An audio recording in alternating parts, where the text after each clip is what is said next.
大家好，我是小玉，把苹果和陈皮搭配在一起，没想到这么厉害。88岁老中医用了一辈子，既省钱又管用，解决了很多朋友的大问题、大烦恼。亲人们一起跟着视频来看看我是怎么做的吧。首先准备一个苹果和一个陈皮，把苹果放在一旁，先来处理一下陈皮，将准备好的陈皮放进碗中。加入适量的我家自来水，把陈皮清洗干净。我们洗陈皮的时候，一定要仔仔细细的，将每一个地方都清洗干净。陈皮在晾晒的过程中，根本没有经过任何清洁处理，表面还是会残留有大量的灰尘、杂质等，因此一定要仔细清洗干净。看一看，还没搓几下，水里面就非常的脏了。将里面的脏水倒掉，再换自来水冲洗一次即可。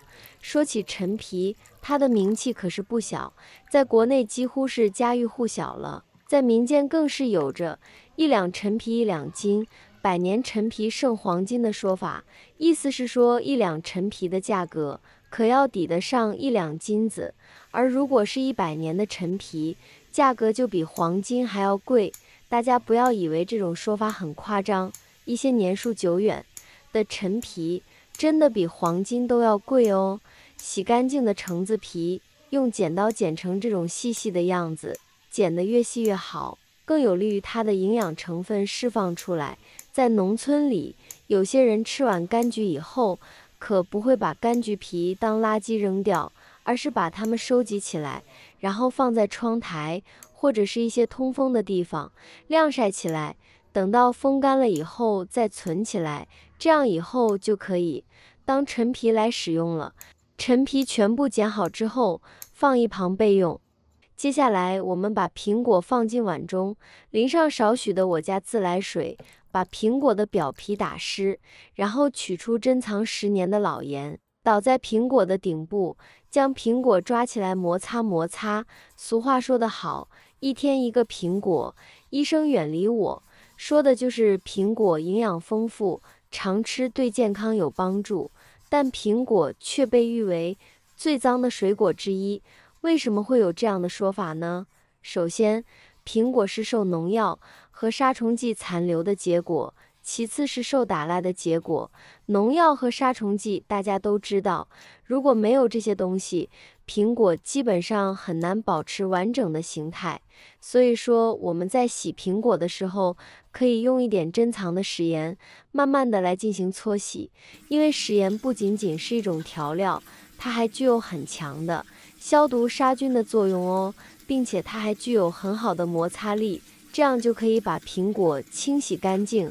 把苹果摩擦好后，再放到我家水龙头下面，将表面的食盐残留冲一冲，冲干净。像这样，咱们的苹果就洗得白白净净了。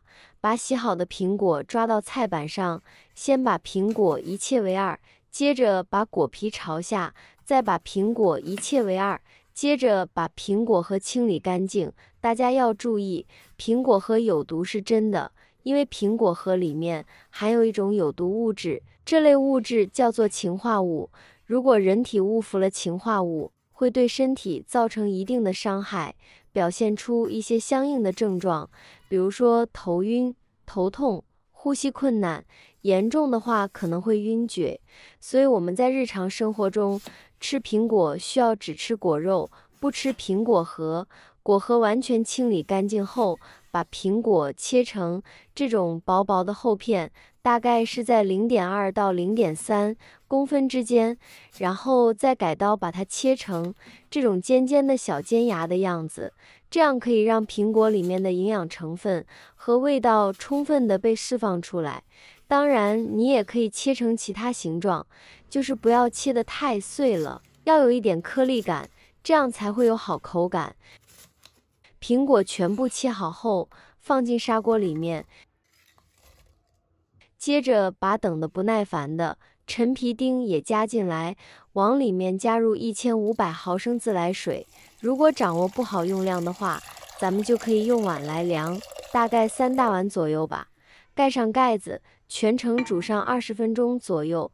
有多余的时间，我们赶快准备几粒宁萨枸杞，几滴我家的自来水，把枸杞身体淋湿，再加入少许我家的面粉，用爪子抓一抓。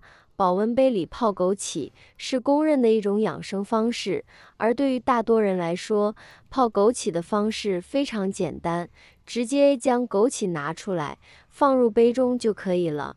但最近在网上有传言称这种做法是错的，原因就是枸杞太脏了，必须要先洗一洗才能再泡水喝。所以我们加一点面粉进来，抓一抓，然后再用自来水淘洗2-3次。像视频中这样，枸杞就洗得比较干净了。洗干净的枸杞放入碗中备用。这个时候，陈皮和苹果已经煮好了，趁热把锅盖打开。哇，真的是太香了！满满的陈皮以及苹果的香气扑鼻而来。趁老公不在，先倒入1勺红糖，接着把补肾的枸杞也倒进来，用勺子充分的搅拌搅拌。我现在每天都用心分享做菜小技巧，亲们能不能给我个免费的爱心，鼓励一下？万分感谢您了。搅拌好后盖上锅盖，再煮上5分钟左右。时间到，打开盖子，哇，看起来太有食欲了，整个空气中飘着水果的香气。趁热把它们盛入碗中。小时候爷爷奶奶最好这一口了，还记得那会儿我特别喜欢吃里面的苹果，软软糯糯的，特别香甜，个人感觉比吃起生苹果来更解馋哦。所以说每一次爷爷奶奶这样煮好后，我们几个孙子辈都争着抢着吃，能多吃一口是一口。